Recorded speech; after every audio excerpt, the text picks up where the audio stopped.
ನಾನು ಪೈನಾಪಲ್ ಗೊಜ್ಜು ತೊಗೊಳ್ತಾ ಇದ್ದೀನಿ. ಇಂಗ್ರೀಡಿಯೆಂಟ್ಸ್ ಬಂದು ಹುಣಸೆ ಹಣ್ಣು, 1.25 ಬಾಲಷ್ಟು ಲಿಂಬೆಹಣ್ಣು ಗಾತ್ರದ್ದು ನೆನೆಯಕ್ಕೆ ಹಾಕಿದ್ದೀನಿ, ಇದ್ರದ್ದು ರಸ, ಸಾಸಿವೆ ಒಗ್ಗರಣೆಗಿದು, ಬೆಲ್ಲ, ಸ್ವೀಟ್ ನೋಡ್ಕೊಂಡು ಅಕಾರ್ಡಿಂಗ್ ಟು ಸ್ವೀಟ್ ನೋಡ್ಕೊಂಡು ಹಾಕೋದು, ಜೀರಿಗೆ 1 ಸ್ಪೂನು, ಟೇಬಲ್ ಸ್ಪೂನ್ ಅಲ್ಲ ಮಾಮೂಲಿ ಸ್ಪೂನು, ಕಡಲೆಬೇಳೆ 1 ಸ್ಪೂನು, ಉದ್ದಿನಬೇಳೆ 1 ಸ್ಪೂನು, ಧನಿಯಾ 1 ಸ್ಪೂನು, ಹಾಗೆ ಕರಿಬೇವು ಎಲೆ, ಆಮೇಲೆ ಅರಿಶಿಣ, ಆಮೇಲೆ ಉಪ್ಪು, ಖಾರದ ಪುಡಿ, ಸಾಲ್ಟ್, ಹಾಗೆ ಪೈನಾಪಲ್ ಕೊಚ್ಚಿಟ್ಕೊಂಡಿದ್ದೀನಿ.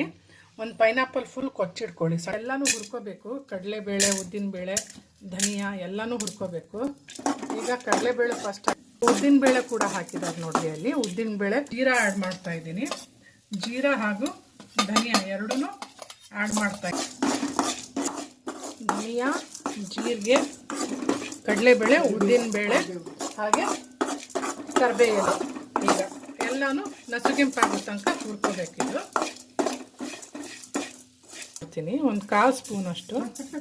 ಓಕೆ, ಅದು ಕೂಡ ಒಟ್ಟು ಎಲ್ಲನೂ ಪೌಡ್ರ್ ಮಾಡ್ಕೊಳ್ಳೋದಿದು. ಫ್ರೈ ಮಾಡಿಕೊಂಡು ಮಿಕ್ಸರ್ ಜಾರಲ್ಲಿ ಹಾಕ್ಕೊಂಡಿದ್ದೀನಿ. ನೈಸಾಗಿ ಪೌಡ್ರ್ ಮಾಡ್ಕೋಬೇಕೀಗ. Okay guys, 1 to 1.5 tablespoon oil ಹಾಕಿದ್ದೀನಿ. ಈಗ ಸಾಸಿವೆ ಹಾಕ್ತಾ ಇದ್ದೀನಿ, ಆ್ಯಡ್ ಮಾಡ್ತಾ ಇದ್ದೀನಿ.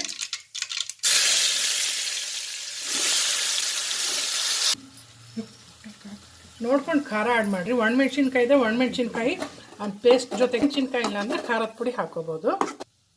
ಓಕೆ, ಈಗ ಅರಿಶಿನ ಆ್ಯಡ್ ಮಾಡ್ತಾ ಇದ್ದೀನಿ. ಸ್ವಲ್ಪ ಚುಟುಕಿ ಅರಿಶಿನ, ಸಾಲ್ಟ್, ಉಪ್ಪು ಆ್ಯಡ್ ಮಾಡ್ತಾ ಇದ್ದೀನಿ. ಟೇಸ್ಟ್ ನೋಡ್ಕೊಂಡು ಹಾಕ್ಕೊಳ್ಳಿ. ಎಲ್ಲನೂ ಕರೆಕ್ಟಾಗಿ. ಈಗ ಬೆಲ್ಲ ಆ್ಯಡ್ ಮಾಡ್ತಾ ಇದ್ದೀನಿ. ಸ್ವೀಟ್ ನೀವು ನೋಡ್ಕೊಂಡು ಆ್ಯಡ್ ಮಾಡ್ಕೊಳ್ಳಿ, ಎಷ್ಟು ಬೇಕು ಬೇಡ.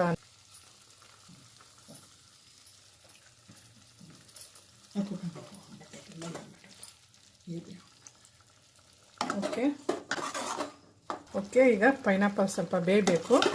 ಬೇಯೋ ತನಕ ಬಿಡೋಣ. ಆಮೇಲೆ ಬೇಯೋ ತನಕ ಬಿಡಬೇಕು.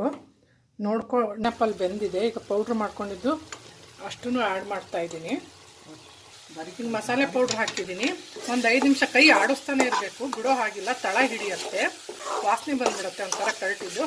ಹಾಗಾಗಿ ಪೌಡ್ರ್ ಹಾಕಿ ಒಂದು 5 ನಿಮಿಷ ಕೈ ಆಡಿಸ್ತಾನೆ ಇರ್ರಿ. ಚೂರು ನೀರು ಆ್ಯಡ್ ಮಾಡ್ಕೊಳ್ರಿ. ಮಸಾಲೆ ಪೌಡ್ರ್ ಏನು ವೇಸ್ಟ್ ಮಾಡಬೇಡಿ.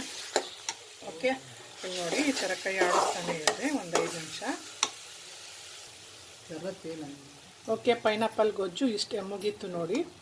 ಸಿಂಪಲ್ ಪೈನಾಪಲ್ ಗೊಜ್ಜು, ಕ್ವಿಕ್ ಆ್ಯಂಡ್ ಈಸಿ ರೆಸಿಪಿ. ತುಂಬಾ ರುಚಿಯಾಗುತ್ತೆ. ರೊಟ್ಟಿ ಚಪಾತಿಗಂತೂ ತುಂಬ ಚೆನ್ನಾಗಿರುತ್ತೆ.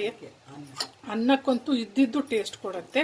ಇಷ್ಟ ಆದರೆ ರೆಸಿಪಿ ಲೈಕ್ ಕೊಡಿ, ಇಷ್ಟ ಆಗಿಲ್ಲ ಅಂದರೆ ಡಿಸ್ಲೈಕ್ ಕೊಡಿ.